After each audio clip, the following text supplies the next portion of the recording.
اچھا جی، سوال یہ ہے کہ ایک شخص کا شناختی کارڈ بلاک ہے تو کیا میں اس سے جگہ خرید سکتا ہوں؟ وہ مجھے رجسٹری کر کے دے سکتا ہے؟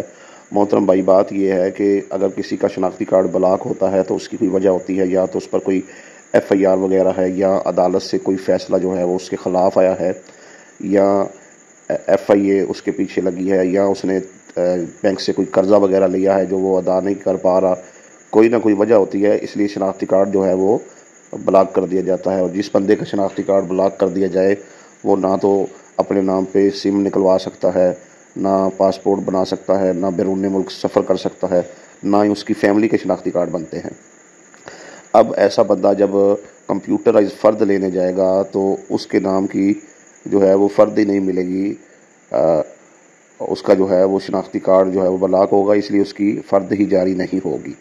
اگر بالفرض وہ پٹواری کے پاس اس کا کارڈ ہے اور وہ فرد برائے بے لے بھی لیتا ہے تو اس کے نام پر کوئی بھی چلان جو ہے وہ نہیں نکلے گا۔ آن لائن ساری فیسیں ادا ہونی ہیں، اس کے نام پر نہ تو اسٹامپ نکلیں گے،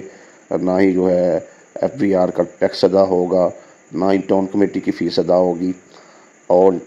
نہ ہی وہ تحصیلدار کے سامنے جا کر جو ہے وہ بیان دے سکتا ہے، کیونکہ اس کا شناختی کارڈ بلاک ہے۔ اور یہ سارے ٹیکس وغیرہ جو ہے وہ آن لائن جا کر پہلے آپ کو فارم فل کرنے پڑتے ہیں، چلان بھرنے پڑتے ہیں، اس کے بعد جو ہے یہ فیسیں ادا ہوتی ہیں۔ تو وہ چلان ہی جو ہے وہ فل نہیں ہوں گے چونکہ اس کا شناختی کارڈ بلاک ہے۔ تو لہٰذا جس بندے کا شناختی کارڈ بلاک ہے اس سے آپ ابھی جگہ نہ خریدیں، اس کو ابھی پیسے ادا نہ کریں، وہ آپ کو رجسٹری نہیں کر کے دے سکتا۔ ایسا نہ ہو کہ آپ اسے پیسے دے دیں اور پھر جو ہے وہ آگے آگے اور آپ پیچھے پیچھے۔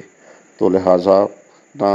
ایسا بندہ رجسٹری کر کے دے سکتا ہے، نہ ڈائریکٹ انتقال کر کے دے سکتا ہے، نہ وہ گاڑی خرید سکتا ہے، نہ وہ سم خرید سکتا ہے،